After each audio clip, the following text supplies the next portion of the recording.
Alhamdulillah Alhamdulillahilladzi hadana lihada wa ma kunna linahtadiya laula an hadana Allah. Asyhadu an la ilaha illallah wahdahu la syarika lah wa asyhadu anna sayyidana Muhammadan abduhu wa rasuluhu la nabiyya ba'dah. Allahumma salli wa sallim wa barik ala sayyidina wa maulana Muhammadin wa ala alihi wa sahbihi wa man ittaba'a al-huda ila yaumiddin. Amma ba'du, fa ya ibadallah, usikum wa iyaya bitaqwallahi faqad faza al-muttaqun. Qala Allah ta'ala fi kitabihil karim, a'udzu billahi minasy syaithanir rajim. Bismillahirrahmanirrahim. Ya ayyuhalladzina amanu taqullaha haqqa tuqatih wa la tamutunna illa wa antum muslimun. Kaum muslimin jamaah salat Jumat yang dirahmati Allah, marilah senantiasa kita tingkatkan keimanan kita dan ketakwaan kita kepada Allah Subhanahu wa ta'ala, karena hanya dengan dua itu saja kita akan pantas untuk menghadap Allah Subhanahu wa ta'ala. Fatazawwadu fa inna khairaz zadi taqwa wattaquni ya ulil albab. Kaum muslimin yang dirahmati Allah, sebagai seorang muslim, seyogianya masing-masing kita selalu mencari, selalu menjemput hidayah wal irsyad, yaitu menjemput petunjuk yang dibentang Allah, baik di dalam Al-Quran, di dalam hadis, maupun di alam raya ini. Tujuannya untuk selalu berusaha memperbaiki diri kita, perbuatan kita, ucapan kita, bahkan pikiran-pikiran kita. Dan untuk itulah setiap Jumat khutbah menjadi salah satu dari syarat sah pelaksanaan sholat Jumat.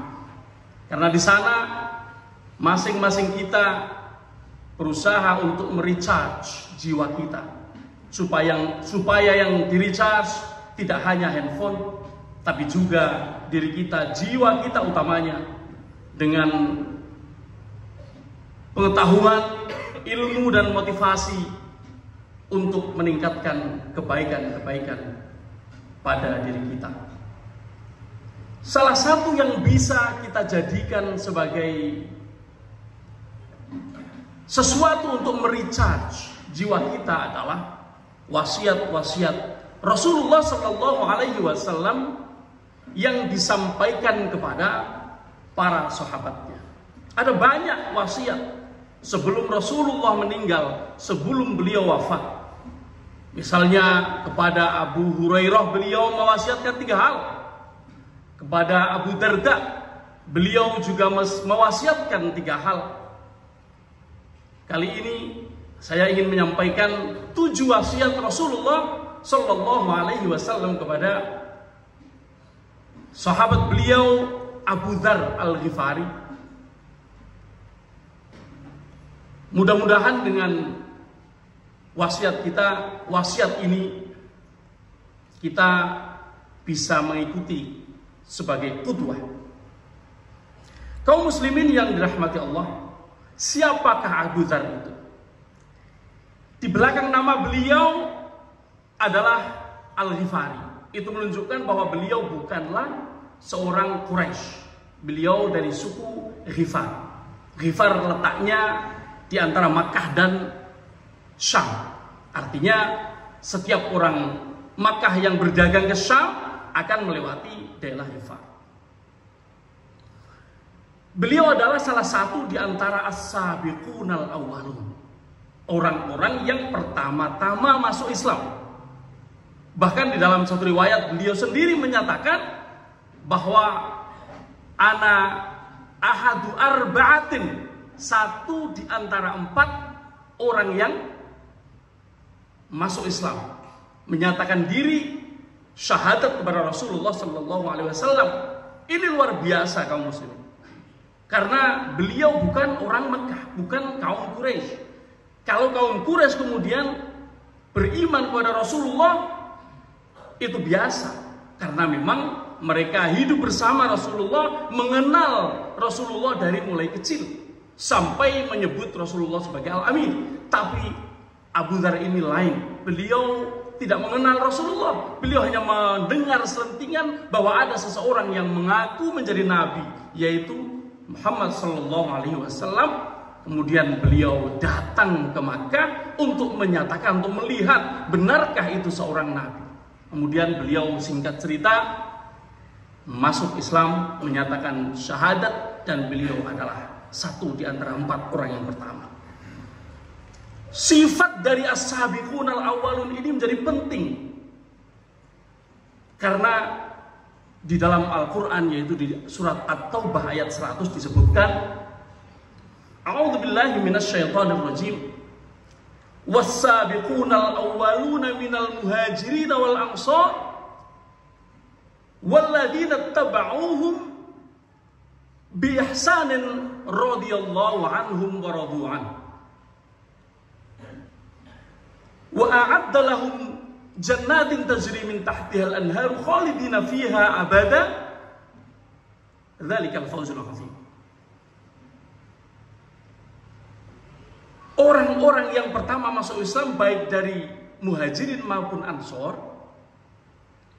dan orang-orang yang mengikuti mereka secara serius, ihsan artinya serius, radhiyallahu anhum wa radu anhu, maka Allah ridho kepada mereka dan mereka ridho kepada Allah. Itulah kenapa kalau kita menyebut sahabat diikuti dengan radhiyallahu anhu, itu karena mengikuti apa yang difirmankan oleh Allah Subhanahu wa taala. Allah ridho kepada mereka. Kaum muslimin yang dirahmati Allah,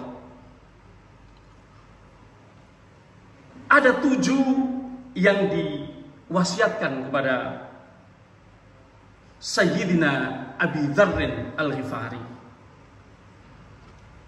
Beliau ini salah satu sahabat, meskipun yang pertama-tama masuk Islam tadi, tapi tidak pernah diserahi tampuk kepemimpinan, tidak pernah diserahi tugas, sampai suatu saat beliau bertanya kepada Rasulullah, kenapa wahai Rasulullah aku tidak pernah engkau gunakan?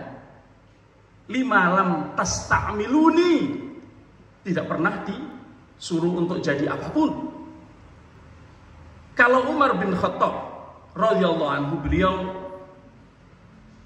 sering diserai tanggung jawab oleh Rasulullah. Begitu juga Khalid bin Walid, begitu juga Abu Bakar As-Siddiq, begitu juga Imam Ali radhiyallahu anhu, dan banyak sekali, termasuk Zaid bin Thabit dan lain sebagainya. Tapi sebagai seorang yang sangat mula-mula masuk Islam, beliau tidak pernah diberi tanggung jawab apa-apa. Itu karena Rasulullah melihat beliau ini salah satu orang yang mudah mencerna ilmu, sehingga lebih banyak dititipi ilmu, sehingga beliau menjadi salah seorang yang meriwayatkan banyak hadis dari Rasulullah SAW. Salah satu yang beliau riwayatkan adalah 7 wasiat penting yang hari ini akan kita bahas bersama-sama. Kaum muslimin yang dirahmati Allah, yang pertama, An Abi Dzarrin radhiyallahu anhu qala awsani khalili bisab'ain, berkata, atau dari Abu Dzar Al-Ghifari radhiyallahu anhu, beliau berkata, kekasihku yakni Rasulullah sallallahu alaihi wasallam mewasiatkan 7 hal kepadaku. Yang pertama, anzura ila man huwa asfala minni wa alla anzura ila man huwa fawqi, supaya